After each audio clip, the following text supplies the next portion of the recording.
Alright, here we have a lower link with some bad bearings, and I'm going to go over real quick how to remove them. Bearing extraction and bearing insertion tool. First, all the surfaces need to be clean and void of debris. You cannot have any gunk in here. There are very tight tolerances on this little unit, and it's got to be inserted properly or it won't hold and the bearings will not come out. So this is a rubber band around it. It's 2 pieces. You insert it in here. Hold it in place.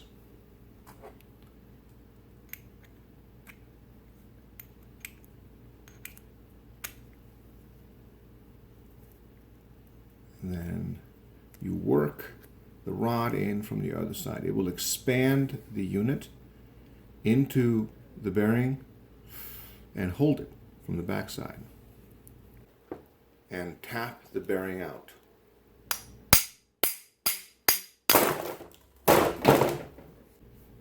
So now we have the bearing out. Nothing but gunk and stuff that needs to be cleaned out. And now, in order to get the pull this out,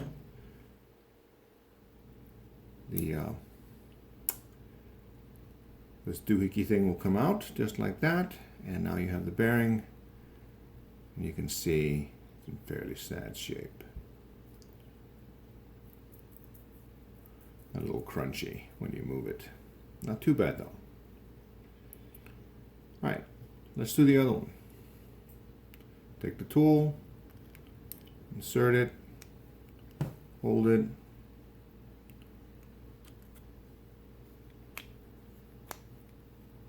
there we are, it's in place.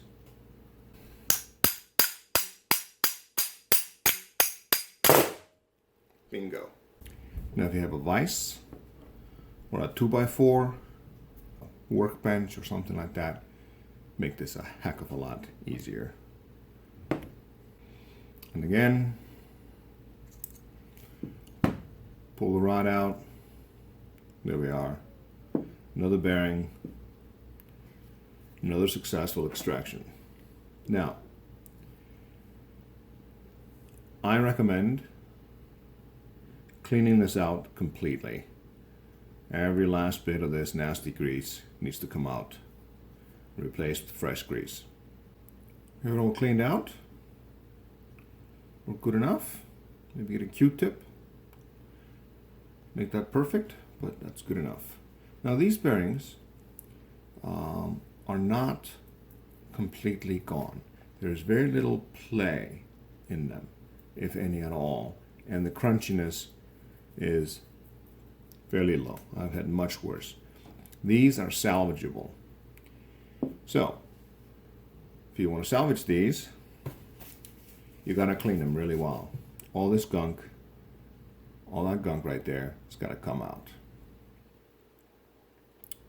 In order to do that, I use WD-40 as a solvent to get all the big stuff, and then something like Simple Green or some kind of a degreaser. And there we are, fairly clean and spins freely. Once it's been degreased, you can better get an assessment of how much play there is. This one has a little bit of play in it, but you could get 6 months worth of life out of this bearing, no problem. Now bearings are not that expensive, but if you want to reuse it, if you catch it early enough, you can save bearings like this and get them back in. Get every last bit of this crud out of there. No need to save any of it. Here you see the second bearing. It is not in as good a shape as the first one. The amount of pitting and the amount of rust inside is quite substantial, and it feels kind of loose when I spin it. If your lower link or the bearings you're working on, if the housing does not have a Zerk fitting like this, then you will have to manually pack the bearings. So let's go over that real quick right now. Now, if like me, you use a degreaser or some water-based solution to finally do the final cleaning, then you must use a hairdryer, toaster oven, base heater, something like that for a little bit so they dry out completely. You want to ensure that they are completely dry by the time you try to press some grease into them. Now, this gets messy. I recommend gloves. I never use them though. You know what? I'm going to get some gloves. Alright, now we have some gloves and tub grease. This is Bel-Ray waterproof grease. I've had this for 10-15 years. I'm going to show you an alternate method. I got some grease filled into these this cheap syringe. You can get these on Amazon, and stick it in there, squeeze it, bingo, you're greasing.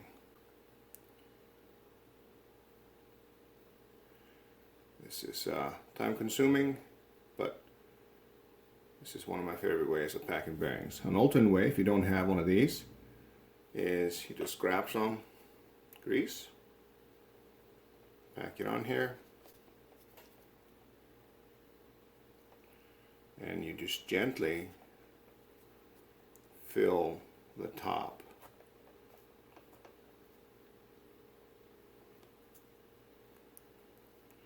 No need to be sparing on grease. Grease is cheap. You want to fill this area really good all the way around, and then once it's full, we take it and press down. We press the grease into the bearing the best you can. A couple of rounds of that and the bearing will be full.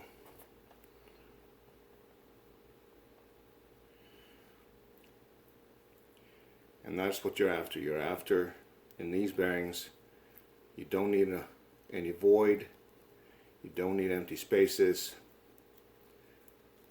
or spaces full of air. You need it full of grease. And there we go. Bearing is packed.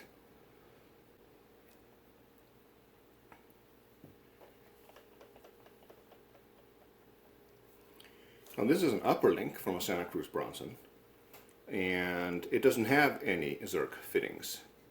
So in order to service those bearings, we must first use a pick and remove the seal right there. Careful not to bend it, just like I did. They're very malleable, they're very sensitive, they're very you can see right there I put a little kink in it that can be easily straightened out gently. Now you're going to want to clean this very well, get all that gunk off of there,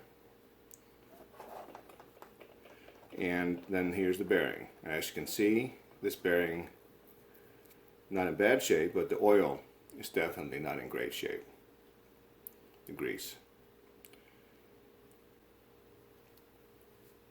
Now here we have cleaned this bearing out as best we can.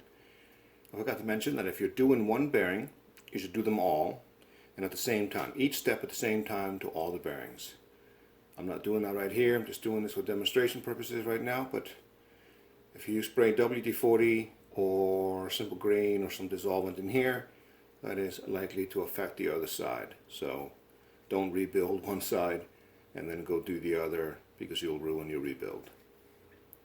Alright, now here, if we're going to pack this full of grease, we use basically the same method.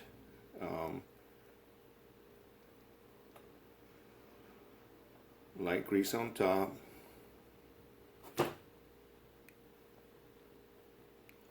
mound it up sort of in the race, and then press it down in there.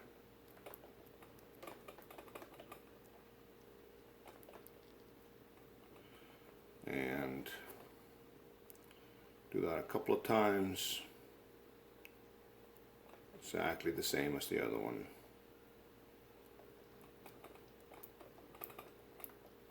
Okay.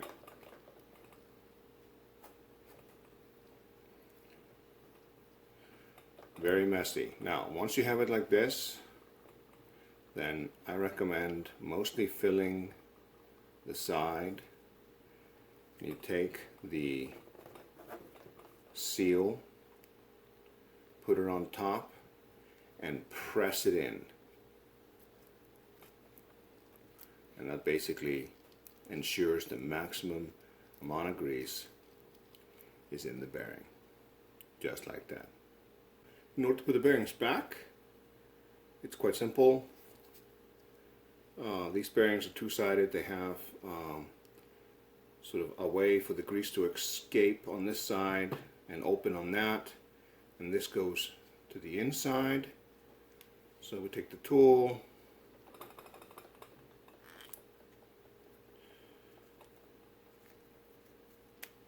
get it on there like that. That comes through. Brush, grease, and a light coating on the where the bearing is going to go. Bearing in. Another adapter. Ooh, see, bearing gets kinked like that. Not good. Make sure bearings are nice and straight, and that's what these tools are for here, versus using like a socket or something like that. It helps align the bearings so they don't go in crooked. All right. Also, this tool ensures that the pressure that is exerted on the bearing is on the outer race, not the inner race.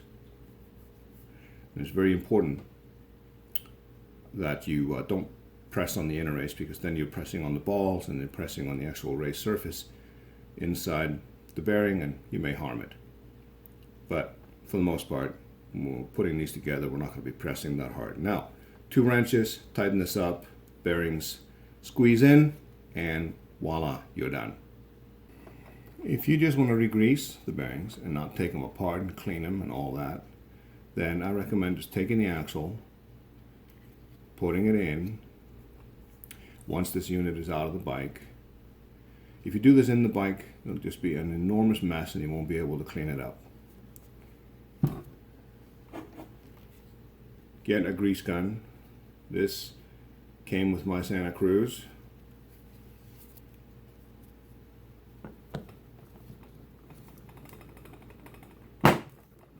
Insert it on.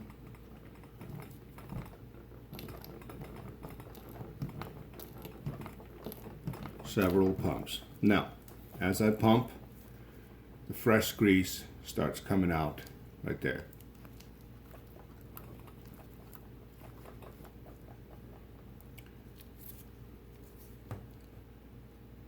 And I recommend definitely squeezing enough grease in there until it starts coming out fairly clean, and voila, you've re-greased the bearings.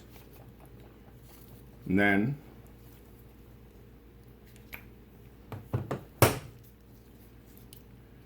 take the axle out, insert it back in the bike, put the seals and the caps after you clean this, or mostly clean it, because there's going to be a lot of excess grease. Put it in the bike, reassemble, and again, wipe everything clean. You don't want any extra grease covering any exposed components, because it will attract dirt and hold on to it. And that's it. Comments below if you have any questions. Take care, guys.